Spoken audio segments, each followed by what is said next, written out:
5, 4, 3, 2, 1, and close the door. Ustadz Khalid Basalamah. Ini saya jujur boleh nggak, Ustadz? Saya nggak suka kalau Ustadz kesini tuh.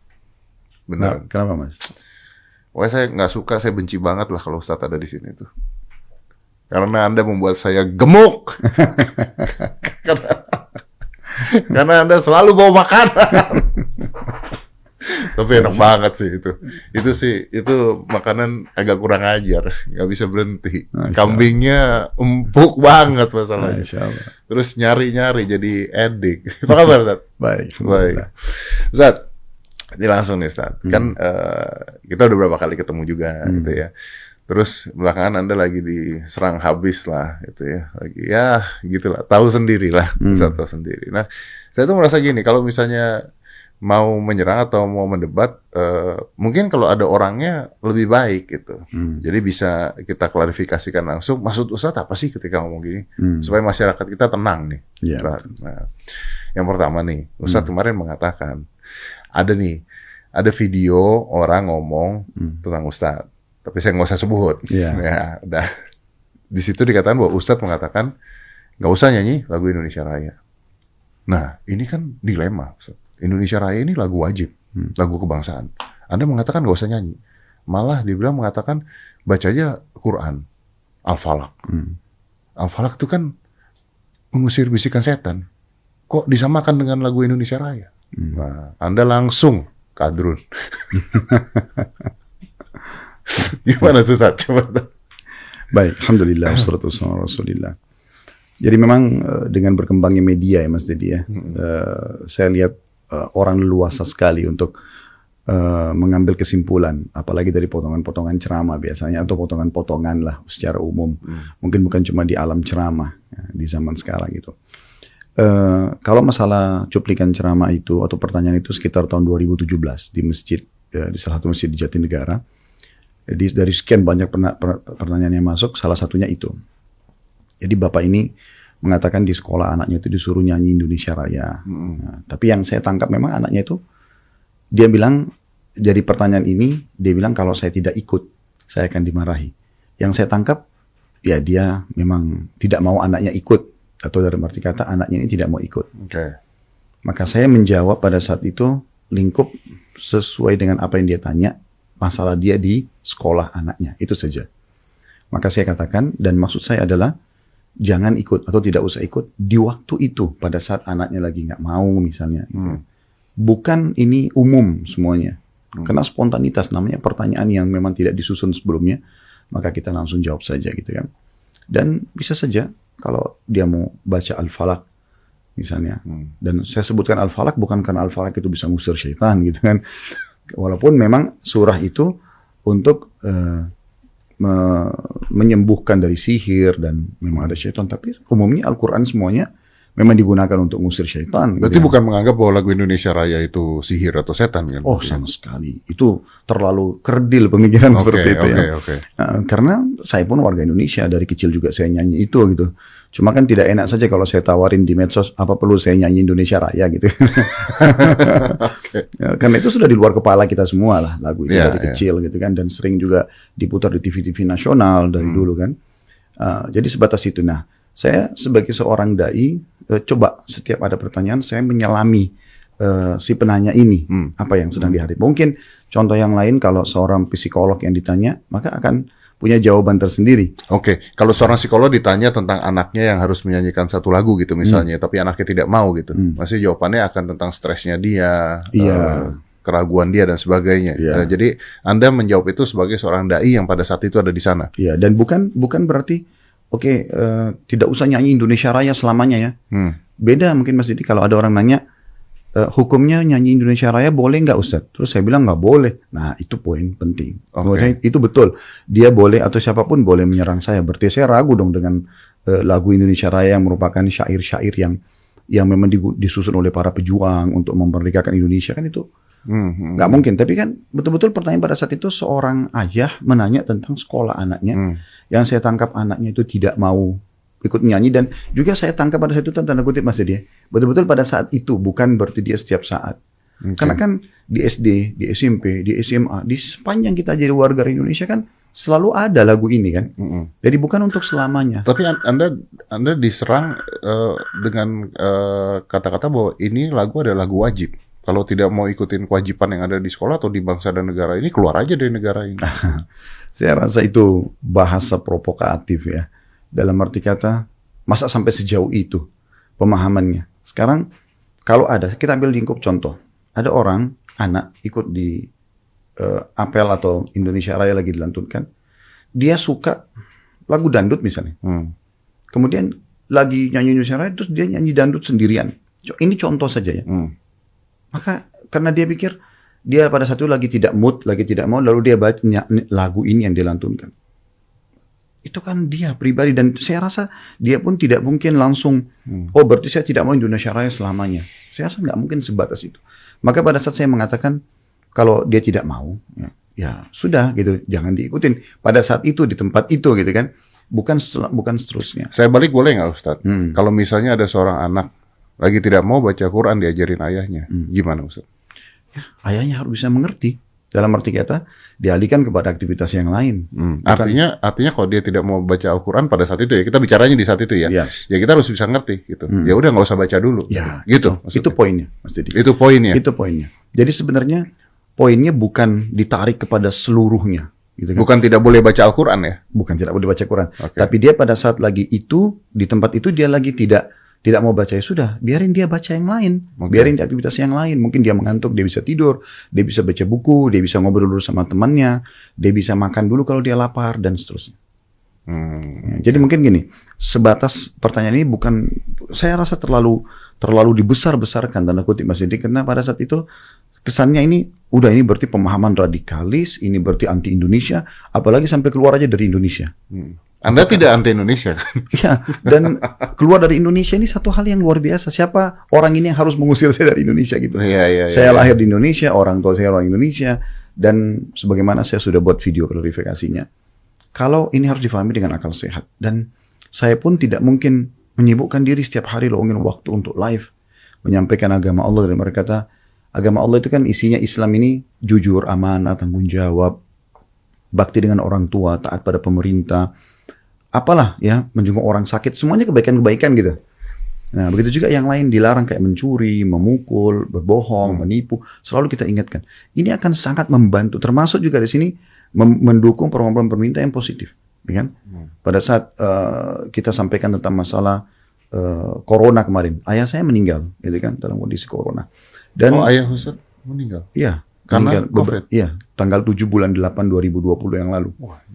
Dan itu pada saat beliau meninggal, itu betul-betul ngikutin protokol. Dan saya langsung tampil, saya angkat di medsos saya, kalau keluarga harus bisa menerima ini, dan kita harus ikuti protokol pemerintah, dan sampai ayah saya pun dimandikan, saya nggak ikut. Padahal biasa semua keluarga laki-laki yang meninggal, saya yang turun tangan. Padahal kan secara Islam atau secara Muslim harusnya nggak begitu. Iya, tapi kan sekarang peraturan pemerintah. Artinya saya ingin datangkan, ini loh, kalau saya itu memang apalah bahasanya yang kira seakan-akan tidak layak jadi warga negara ini misalnya, atau tidak membela NKRI, hal yang kecil saja masalah protokol, gitu. Itu saya sudah suruh ikutin. Bahkan ayah kami terima sudah dalam peti, saya pun mensolati beliau itu, di kondisi saya tidak lihat lagi wajahnya. Kemudian diantar ke kuburan pun, kami cuma boleh izin pemerintah sampai di pagar kuburan. Maka kami pun hanya sampai pagar kuburan. Semua yang masuk itu adalah tim protokol yang ada, sampai dimakamkan. Dan baru kami bisa kunjungin kuburannya kemarin habis lebaran ini. Setelah berapa bulan gitu ya. Ini contohnya. Kemudian juga cukup banyak sekali ceramah-ceramah, potongan ceramah. Kalau mau dicari, kalau memang itu adalah potongan ceramah yang diambil, maka potongan ceramah cukup banyak. Oke, intinya Ustadz di sini mengatakan bahwa sebenarnya Ustadz patuh pada pemerintah, keputusan pemerintah. Kalau misalnya ada lagu Indonesia Raya diwajibkan, tidak masalah dong harusnya Ustadz? Iya, tentunya. Nggak ada masalah. Oke. Ya, nggak ada masalah. Ustadz maaf ya, boleh nggak saya bertanya begini? Mungkin nggak sih pertanyaan-pertanyaan kepada Anda tuh kadang-kadang pertanyaan jebakan? Ya, Allahu a'lam. Bisa saja. Ya, karena benar dong, bisa dong Ustadz. Iya, bisa saja. Karena gini, dalam pengajian itu kan lingkupnya agak beda sedikit Mas. Maksudnya gini, sebelum pandemi ini, mungkin saya dan teman-teman dai semua tahu. Apalagi kalau audiens yang datang cukup banyak. Kayak di Blok M hari Rabu malam, bahasan tentang dosa-dosa besar itu, di hari biasa itu tidak kurang dari 5.000-6.000 orang yang hadir. Orang cuma teman-teman yang mampir pulang kantor gitu. Di tablik akbar bisa puluhan ribu orang yang hadir. Dan hampir semua mungkin orang kalau hadir pengajian muncul di benaknya pertanyaan. Maka banyak sekali kertas yang masuk.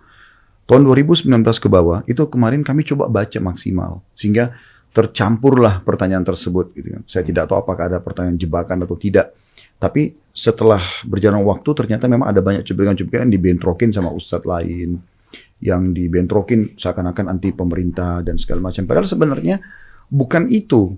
Ustadz lain menjawab pertanyaan sesuai dengan apa yang dia pahami di majelisnya, kami pun jawab seperti itu. Sehingga masing-masing punya pendapat. Ini kan tidak harus dibentrokin. Nah, kalau tidak harus dibentrokin nih Ustadz, kan ada paham dari Ustadz ya. Balik lagi di video tersebut ya Ustadz ya, yang mengatakan bahwa lagu ini tidak dihalalkan. Nah, terus ada pemusik-musik lah. Gimana kita bikin lagu nyari uang dari sini? Kalau tidak boleh oleh agama dan Ustadz mengatakan itu tidak baik. Saya tidak pernah mengatakan lagu. Saya mengatakan alat musiknya, gitu kan. Jadi saya bilang di klarifikasi saya yang terakhir itu, lagu Indonesia dan syair-syair tidak ada masalah sama sekali. Bahkan itu adalah hal yang harus kita hormatin karena disusun oleh para pejuang kita. Dan dengan itulah semangat pejuang memperjuangkan Indonesia kan. Tapi yang dibahas oleh ulama adalah masalah alat musik, ada yang membolehkan dan tidak membolehkan. Sebatas itu saja. Dan saya tidak sedang membahas tentang masalah musiknya, gitu kan. Ya sudah, termasuk kalau Indonesia melantunkannya, saya yakin kita semua akan melantunkan sama. Gitu kan. Nah, kalau misalnya Indonesia melantunkan atau misalnya ada penyanyi di Ustadz gitu menggunakan alat-alat musik yang menurut Quran gitu misalnya ini tidak baik, kan ini kan ada paham-paham yang berbeda Ustadz. Nah kan mereka akan protes mengatakan bahwa kita pemusik loh, kita nyari duitnya dari sini. Ya itu dia tergantung berpegang pada pendapat. Gini Mas, kan kalau kita misalnya contoh yang lain punya satu penyakit ya. Kemudian kita datang kepada dua dokter yang berbeda. Kemudian dua dokter ini menilai dengan yang berbeda, memberikan resep yang berbeda. Apakah kita harus langsung memvonis dokter yang satu salah atau tidak kan gitu.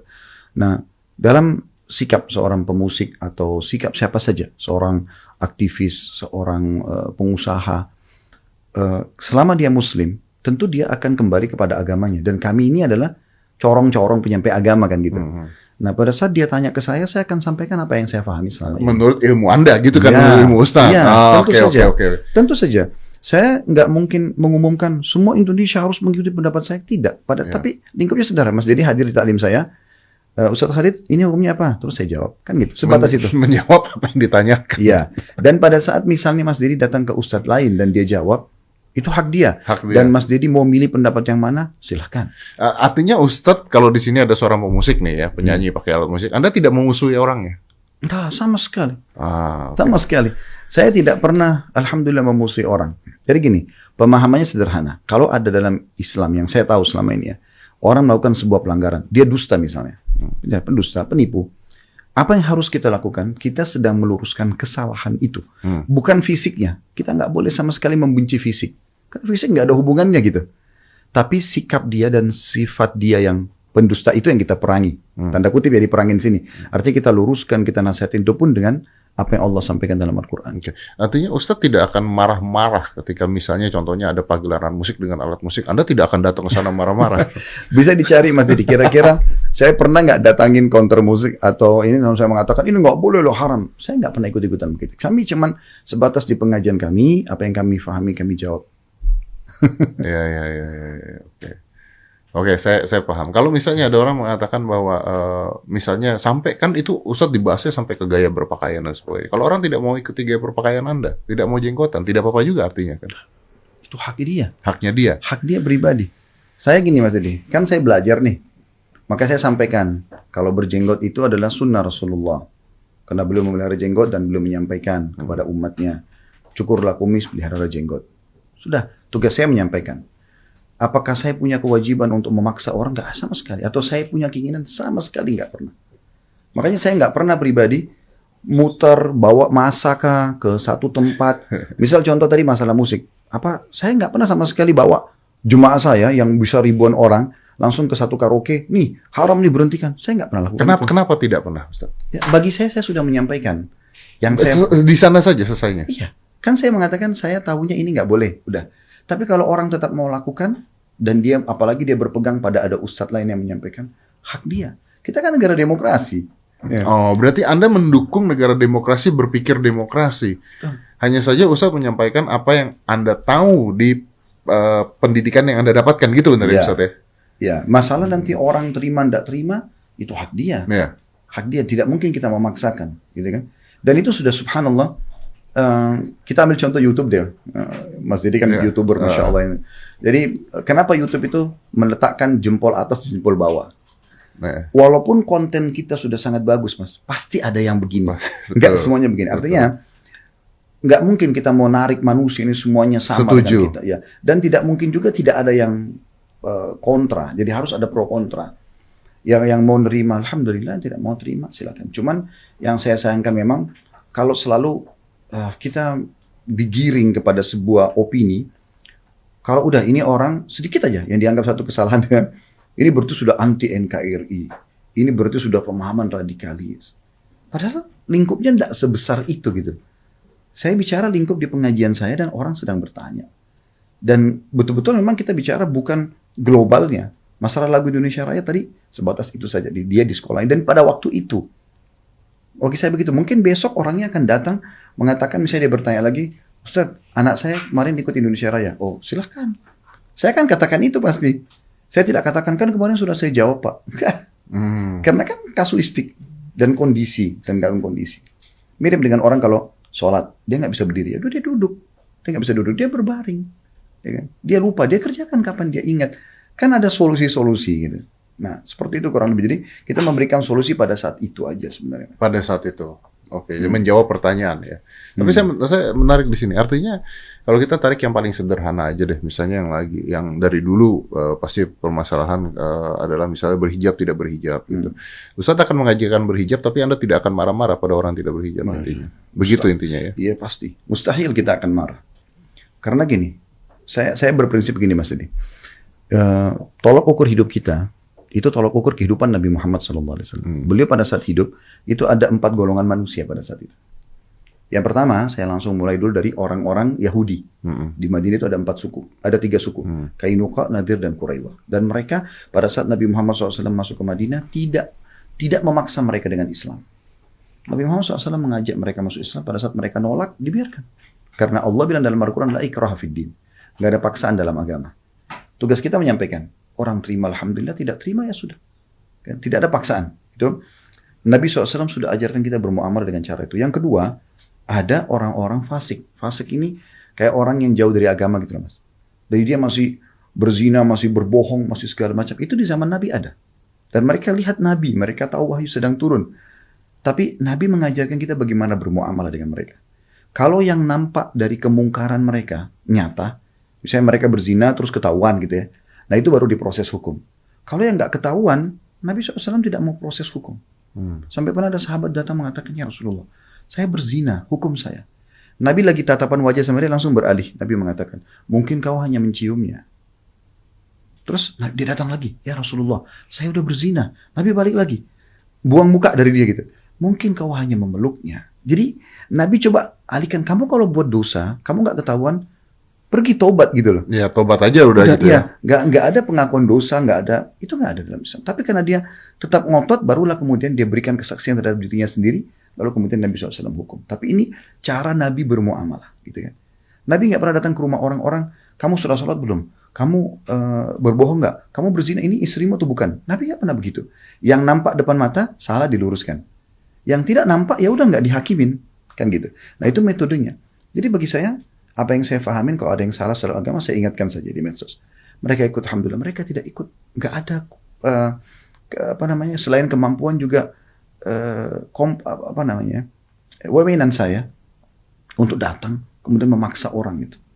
Yang ketiga itu ada orang-orang munafik di zaman Nabi. Jadi mereka ngaku Islam, tapi mereka tuh selalu menusuk Islam. Jadi apapun yang Nabi putuskan pasti diserang, gitu. Pernah Nabi ngajak pergi berperang nih, perang Tabuk. Untuk apa keluar panas-panas? Muhammad ini ngajak-ngajak kita perang untuk apa sih gitu loh. Jadi mereka protes gitu. Nabi SAW pernah kehilangan unta. Kemudian ada satu orang munafik mengatakan, masa sih ini orang mengaku sebagai Nabi, tapi nggak tahu untanya hilang di mana gitu. Terus Nabi bilang, ketahuilah saya manusia biasa, saya cuma tahu apa yang diinformasikan oleh Allah melalui wahyu.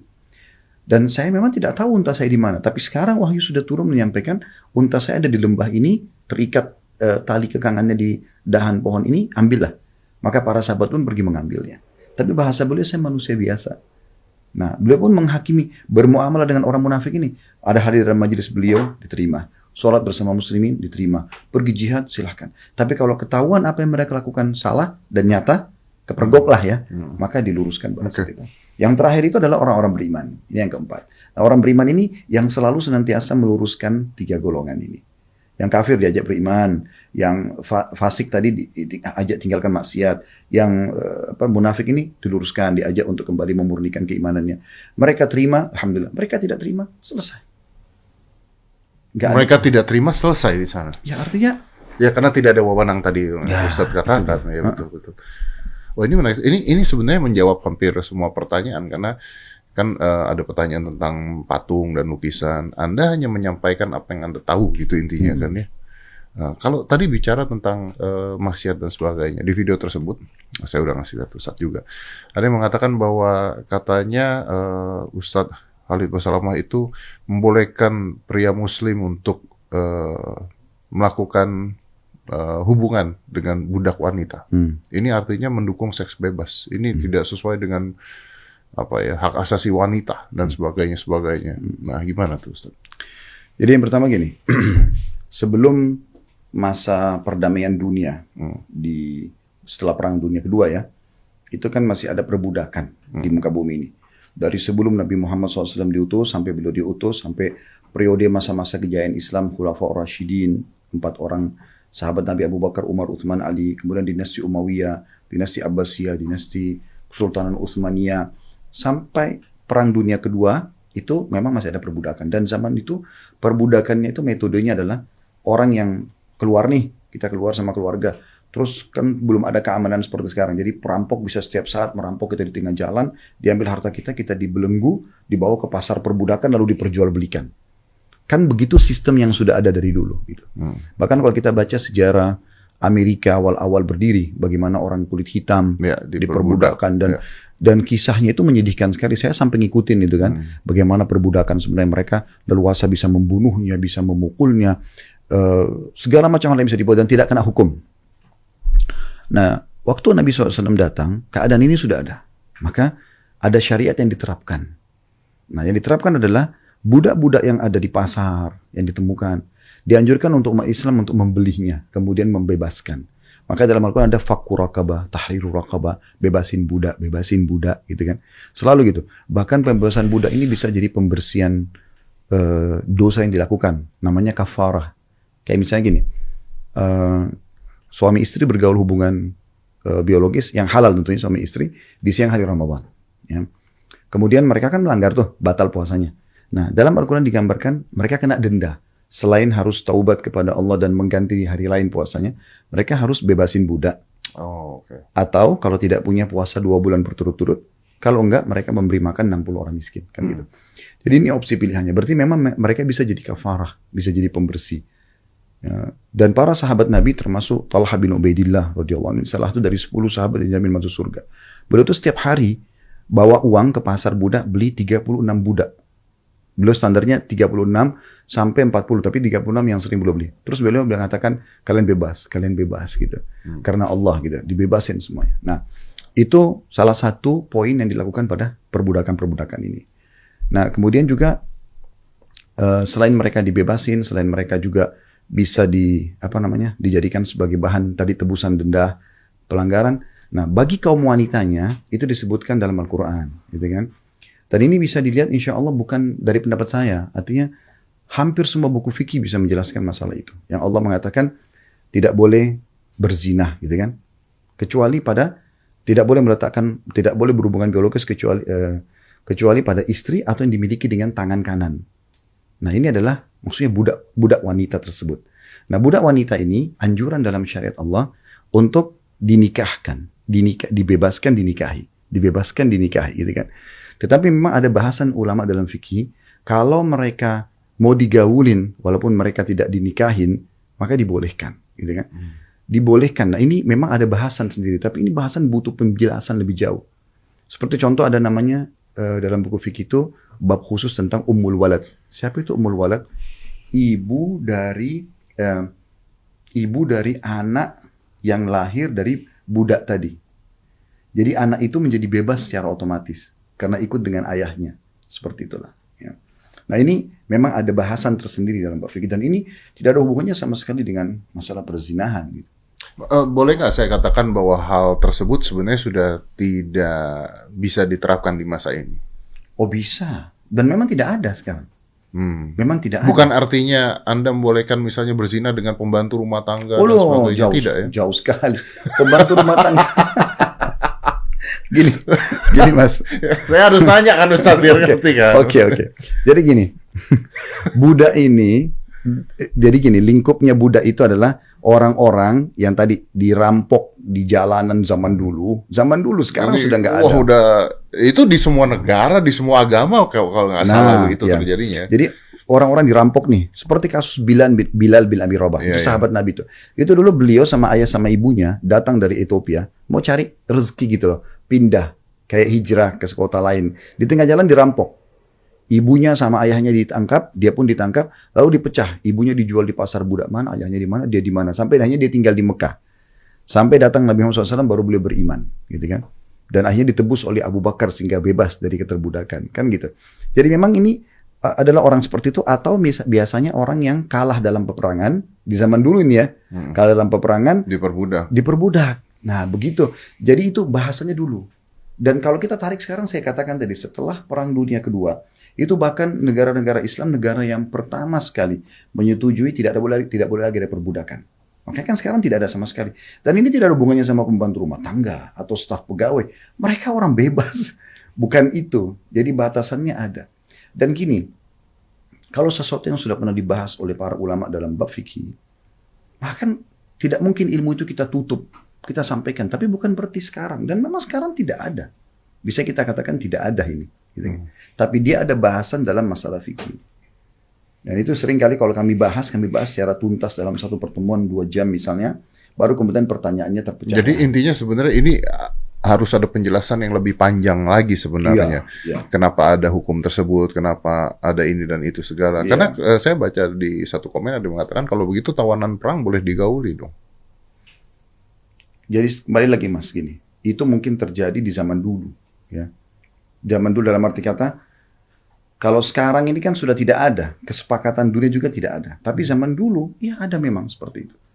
Bahkan mungkin selain Islam, mungkin mereka sudah tidak melihat itu seperti tanda kutip manusia yang sehat seperti kita.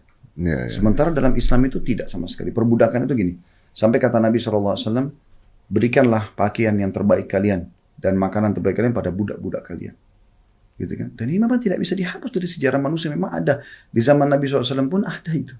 Ada satu laki-laki namanya Thauban. Thauban ini budak Nabi. Nabi bebasin. Nabi mengatakan kau bebas karena Allah. Gitu kan? Kemudian dia akhirnya menjadi pembantu Nabi yang selalu bersama Nabi. Ada juga satu orang ahli hadis. Dulu dia namanya Nafi'. Nafi' ini dia budaknya Abdullah bin Umar, sahabat Nabi. Kemudian Abdullah bin Umar lihat dia orang saleh, dibebasin. Dan akhirnya terus dia belajar sampai dia menjadi ulama besar. Dan ini banyak, ini bekas-bekas. Artinya dulunya budak, tapi mereka bebas gitu. Dan ini sekali lagi hukum yang pernah ada, dan sekarang sudah tidak ada, maksudnya tidak terjadi lagi gitu kan. Dan itu ada di zaman dulu, dan ini memang hukumnya. Artinya bisa dilihat di semua buku fikih menjelaskan tentang makna au ma malakat aimanukum, atau yang dikuasai oleh tangan kanan kalian. Makna-maknanya seperti itu. Artinya Ustadz kalau misalnya hal-hal seperti itu yang terjadi pada saat itu atau hukum-hukum tersebut lalu dikalahkan oleh kemanusiaan, kita setuju dong ya? Iya, khusus masalah ini ya. Iya. Khusus masalah ini karena memang dalam hal ini kan pertanyaannya Mas Dedi, boleh atau tidak? Ya kan? Boleh atau tidak menggauli budak gitu kan? Bukan masalah harus atau tidak.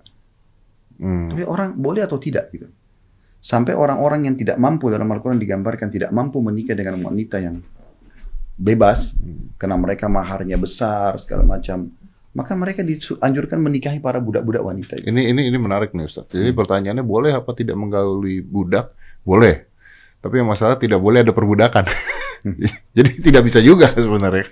Iya, artinya perbudakan itu betul-betul dalam Islam bisa dibahasakan tanda kutip ya Mas. Itu disudutkan atau bahkan memang kayak sekarang ini tidak ada satupun ulama mengatakan ini hukum budak dulu ada pernah, masa sekarang kita nggak ada lagi, ayo kita cari lagi perbudakan. Nggak pernah ada itu.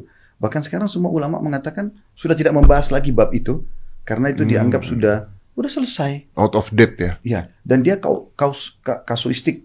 Kasus misalnya terjadi kasus, satu waktu ada peperangan perbudakan yang memang harus dibebasin dari keterbudakan, maka yang diprioritaskan itu dalam Al-Quran dan hadis Nabi itu adalah bebaskan mereka. Karena Allah bebaskan. Jadi bukan tanda kutip yang ininya. Yang seksualnya bukan. Seksualnya gitu. Cuma itu salah satu bahasan sub kecil kalau orang menggauli budak wanitanya. Apakah boleh atau tidak. Bahasannya boleh atau tidak. Karena dibahas oleh para ulama pernah kami sampaikan masalah itu. Kalau tidak masa kita menghapus ayat Al-Quran gitu kan. Tapi kan ini bukan berarti kayak tadi disalahfahami. Harus ke pembantu, harus ke ini, harus ke itu. Itu sama sekali nggak pernah ada bahasan kami masalah pembantu rumah tangga. Dan pernah saya tekankan itu kalau ditonton lengkap. Ini tidak terjadi pada pembantu ya, tidak terjadi pada staff, tidak terjadi pada... Ini zaman dulu pernah terjadi, maka hukumnya seperti ini. Ini sebenarnya bisa jadi komedi ya ketika Anda menerangkan terus Anda, Ustadz bisa ngomong, tapi ini bukan artinya membantu, itu bisa jadi komedi gitu bisa. Sebenarnya. Iya. Artinya memang segala sesuatu harus diterangkan lebih terperinci. Saya rasa mungkin Mas Didi kalau kita menggali kembali semua agama lah ya, mungkin Yahudi, mungkin Nasrani yang mungkin dianggap profetis ya, itu akan ada bahasan masalah perbudakan ini, pasti ada bahasannya gitu. Tapi Ustadz kalau kita bicara yang seperti itu ya, kayak perang salib dan sebagainya itu sebenarnya ya kalau zaman dulu ya semuanya dirugikan udah pada akhirnya. Dan kalau mau dibahas sampai ke sana jadi ya panjang sejarahnya, karena ada sejarahnya di sana gitu kan. Sebenarnya gini, saya mau titik beratkan poin penting. Sebenarnya bukan karena kasus saya saja gitu. Mungkin perlu dilihat dengan lapang dada, dengan pikiran yang jernih, apapun yang disampaikan oleh para dai-dai kita, para kiai kita gitu kan. Manusia pertama tidak luput dari salah, walaupun dia salah. Tapi saya yakin semua dai atau kiai kita pun, kalau dia salah pasti dia akan bisa mengakui, oh ya memang saya salah tuh saya luruskan. Karena dia tahu dia akan ada hisab hari kiamat kalau dia keliru kan. Sisi yang lain, yang kedua adalah kalau dia menanyakan atau menjelaskan sesuatu, kayak tadi masih dibilang di awal, ada baiknya ini ada cross check, ya kan? Ada penjelasan lebih jauh karena ada orang yang penjelasan dia sampaikan begitu tepat, jelas. Ada juga orang yang menyampaikan mungkin karena itu dipelajari oleh orang-orang tertentu saja dalam bab-bab tertentu. Karena seperti sekarang bab perbudakan ini betul-betul sudah mungkin tidak dibaca lagi. Karena dulu kan gitu. Nah pada saat dijelaskan maka memang butuh duduk, butuh dijelaskan lebih jauh. Butuh diskusi ya? Diskusi, kemudian didatangkan kembali lagi kitab-kitab tersebut. Karena memang kalau kita mau sorotin ya bukan saya, tapi penulis bukunya otomatis. Karena buku-buku fikih menjahas masalah itu. Sebenarnya sebatas itu sih. Jadi bukan berarti sekarang ini main seks bebas. Orang kita jelasin bab zina, dosa besar, gimana caranya gitu. Dua hal yang bertolak belakang ini. Iya. Ini jadi lucu sih kalau buat saya karena akhir-akhirnya menurut saya memang video. Tapi gini Ustadz, mungkin karena Anda menjawab pertanyaan-pertanyaan yang dilontarkan oleh banyak orang, Ustaz. Maksudnya gini, saya setujunya dalam satu hal begini, Ustaz. Ketika Anda bicara banyak, pasti ada salahnya. Kan namanya orang ngomong tuh ya, kadang-kadang kalau kita bicara banyak, pastilah ada salahnya. Tapi saya suka dengar kata Anda tadi, katanya Ustaz, bahwa ya kalau ada salah ya kita minta maaf, maksudnya. Yang tadi itu, gitu ya, misalnya ada salah. Tapi kan sebenarnya bukan artinya seseorang yang misalnya begitu tidak ada ilmunya juga yang positif. Kalau saya merasa bahwa ambil positifnya. Kalau yang tidak sesuai ya udah lupakan aja. Gitu. Memang nggak sesuai gitu, mau diapain lagi gitu. Bukan untuk saya tengkarin atau saya berantemin juga. Oh nggak sesuai nih. Jadi gini Mas, juga poin penting juga. Dalam memahami ilmu agama ini kan tidak selamanya harus sejajar dengan akal manusia. Dalam arti kata gini. Kan kalau kita mau pakai akal manusia ini, akan banyak syariat Allah yang kita protes, Mas. Contoh misal, kenapa harus sholat duhur sama asar? Dua-duanya siang hari, dua-duanya 4 rakaat. Kenapa enggak 4 rakaat aja ya? Kan bisa. Kenapa kok, misalnya kenapa harus ada malam dan siang? Kenapa enggak malam aja? Atau siang aja biar kita bisa beraktivitas gitu kan? Kenapa harus ada batas umur? Kenapa harus laki-laki dan perempuan? Kenapa tidak ada jenis kelamin yang ketiga? Banyak sekali. Kita bicara masalah lingkup substansial ibadah, misalnya haji. Kenapa harus haji itu ada nginap di Mina? Di Mina itu di kemah. Di wilayah Mina, di kemah. Terus kenapa harus melontar batu? Kan nggak masuk logika itu. Nggak masuk logika, untuk apa gitu. Kalau dulu Nabi Ibrahim melakukan ya dulu. Tapi kan memang syariat Allah datang seperti itu. Nah, cara kita adalah kita coba yang memahami lebih jauh. Bukan begitu bertolak belakang dengan akal kita, langsung kita main tolak. Berarti yang ngomong ini salah. Enggak, kok saya belum paham ya. Tanya lagi kepada ahlinya. Kan banyak Indonesia ini kaya sekali kiai dan ustadz yang bisa ditanya gitu kan. Yang boleh datangin ditanya. Para habaib yang mungkin Masya Allah yang mereka berilmu bisa ditanya kepada mereka tentang hukum-hukum ini. Pada saat ditanya akan dijelasin kok. Asal mereka paham, akan mereka paham. Akan jelaskan. Sehingga tidak spontanitas begitu. Gak masuk akal saya nih. Kayaknya ini begini. Langsung dia main vonis. Nah ini berbahaya juga gitu kan. Ya, ya, betul. Memvonis berarti dia akan menolak sekian banyak pendapat ulama yang sudah berjalan sebelumnya hanya karena dia nggak bisa terima. Ya, Ustaz. Kalau gitu boleh nggak saya simpulkan gini, mungkin pertanyaan terakhir nih Ustaz ya, biar menyelesaikan semuanya dengan nyaman gitu Ustaz ya. Artinya Anda cinta Indonesia, cinta NKRI, cinta Pancasila? Iya, 100%. Ya. Itu Pancasila, Mas. Sila pertamanya kan ketuhanan yang Maha Esa. Yeah. Itu kalau bahasa agama kita kan tauhid, mengesahkan Tuhan kan gitu. Itu yang selalu kami dakwakan, gitu kan. Keadilan, kemakmuran, semua kita ajakkan. Orang kaya kita suruh sedekah dan segala macam gitu. Tak mungkin. Syair-syair yang dilantunkan di Indonesia Raya dan yang sejenisnya semua untuk membangkitkan semangat pejuang pada dulu. Masa kita mau hapus begitu saja? Yeah, Itu mungkin. NKRI harga mati semuanya ini. Nah, tapi kalau NKRI artinya adalah banyak agama yang berbeda dan kita menghormati agama yang berbeda nih. Saya udah bahasakan tadi, Mas. Di zaman Nabi SAW ada orang Yahudi dan bagaimana Nabi bermuamalah. Okay. Nabi bertetangga sama mereka. Nabi pernah diundang makan, beliau datang. Nabi pernah transaksi jual beli di pasarnya dan para sahabat juga begitu. Bahkan waktu Nabi Muhammad SAW meninggal itu, beliau sempat, anak mantunya Utsman bin Affan orang kaya, tapi beliau tidak ambil uang dari situ. Beliau gadaikan baju perangnya di satu orang Yahudi untuk mengambil uang. Jadi kalau beliau tidak sempat bayar, itu sudah terbayar dengan baju perang itu. Itu dengan seorang Yahudi. Gitu kan. Jadi Nabi itu sangat bijak. Kalaupun ada satu orang non-Muslim yang melakukan satu kesalahan, maka beliau betul-betul bijak menilai orangnya ya, bukan rasnya, bukan agamanya. Itu penting. Makanya Nabi SAW waktu mengepung suku Kainuqa, salah satu dari 3 suku Yahudi tadi yang sempat diusir dari Madinah oleh Nabi karena mereka melanggar pelanggaran. Itu karena mereka membunuh satu orang Muslim di pasar mereka. Nabi kepung, Nabi minta, itu yang bunuh itu serahkan ke kami, biar kami adili. Jadi Nabi nggak semuanya gitu. Walaupun nanti pada saat mereka nggak mau diserahkan, Nabi kepung mereka. Kalau nggak mau diserahin, kalian saling bela, ya udah, tidak bisa setempat bersama kami, kan gitu. Jadi memang secara individu, saya pun menerapkan itu. Dan saya, misal contoh dalam rumah tangga dengan istri, anak-anak yang saya hadapin, teman-teman, staf di kantor, saya selalu coba bijaksana karena agama mengajarkan itu. Pada saat istri saya melakukan satu kesalahan, saya sedang melihat kesalahan itu saja. Saya tidak akan pernah mengorek-ngorek masa yang kesalahan yang lain saya tumpukan misalnya. Dia telat sholat misalnya. Saya katakan sholat itu tidak boleh telat, kerjakan maka perbaikin. Saya tidak akan jadikan ini berarti orangnya buruk nih gara-gara ini. Enggak. Pada saat dia sudah perbaikin ya sudah. Bagi saya begitu. Balik-balik lagi kasualistisnya. Ya, momen-momen tersebut kesalahan tertentu dan sebagainya. Ya. Dan tidak ada hubungannya sama fisik sekali lagi. Jadi kita sedang meluruskan kesalahan yang sedang ada saja. Ya. Wah, menarik sekali. Ini harusnya Indonesia itu kalau bisa membuka perdebatan seperti ini kayaknya damai harusnya. Ada di tengah-tengah aja gitu maksudnya. Ya udah beda pendapat, beda ini dan sebagainya, menghargai pendapat orang lain juga. Sebenarnya yang saya sayangkan itu vonis itu. Vonis ini yang terlalu sakit sekali ya. Artinya anti NKRI, keluar dari Indonesia. Ini luar biasa gitu. Jadi seakan-akan kita ini sudah pemberontak yang luar biasa hanya karena sebuah pertanyaan yang udah angkat senjata gitu ya. Untuk klarifikasi. Kalau saya mungkin membentuk Indonesia, mungkin negara merdeka seperti itu Timur buat mungkin itu masih masuk akal ya. Ini kita hidup bersama. Saya pakai KTP resmi, saya pakai paspor resmi, akte lahir saya resmi semua. Gak ada sesuatu yang saya bentrok gitu. Dan alhamdulillah.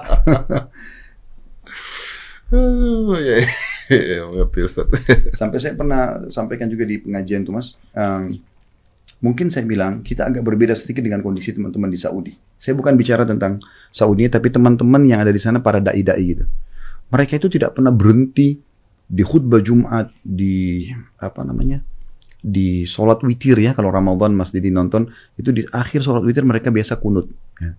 Itu nggak pernah lepas mendoakan agar pemimpin mereka dapat petunjuk. Di pendamping-pendamping mereka, para menteri mendapatkan petunjuk. Seluruh pejabat pemerintah mendapatkan petunjuk.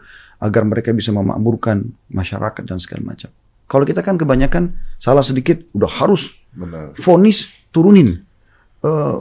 Gini dan gitu. Kadang-kadang saya juga bingung. Ini saya tidak bicara tentang kepemimpinan siapapun sekarang, tapi siapa saja dalam Islam gitu. Kita kan kebanyakan teman di Indonesia ini kita seperti penonton bola, Mas. Saya beri kasih contoh gitu. Kan pemain bola ini dari kecil belatin bola nih, tendangan penalti segala macam, dia sudah hebat deh. Penontonnya merasa lebih hebat ya. Nah, satu waktu dia tendang penalti ini gagal. Bodoh gitu. Iya. Bahkan pecat aja, keluarkan ganti. Itu yang terjadi. Padahal mungkin dia pada saat itu saja salah. Iya. Masa dia harus dikeluarkan dari klub? Mungkin dari 100 pertandingan 1 dia salah, 99 dia menang. Dia bagus, dia cetak gol kan gitu. Tapi seperti itu keadaan mayoritas atau kebanyakan kita. Sayang sekali. Bahkan orang bicara tentang vonis orang ini di pinggir-pinggir got jalanan, di warung-warung kopi, gitu kan. Ibu-ibu lagi goreng, bicara masalah intan itu, ribut suami istri antara ini. Oke, Ustaz. Kenapa bisa terjadi seperti itu masyarakat kita? Di dua sisi, di dua pihak ya, mau kanan mau kiri, saling memvonis. Kenapa bisa terjadi seperti itu? Ini kan artinya ada yang memecah dulu gara-garanya. Saya tidak tahu kalau sebab utamanya, Mas ya. Cuman saya lihat mungkin kita dalam proses belajar mungkin masalah demokrasi ya, yang kita akhirnya bebas berpendapat segala macam, tapi memang belum terkontrol.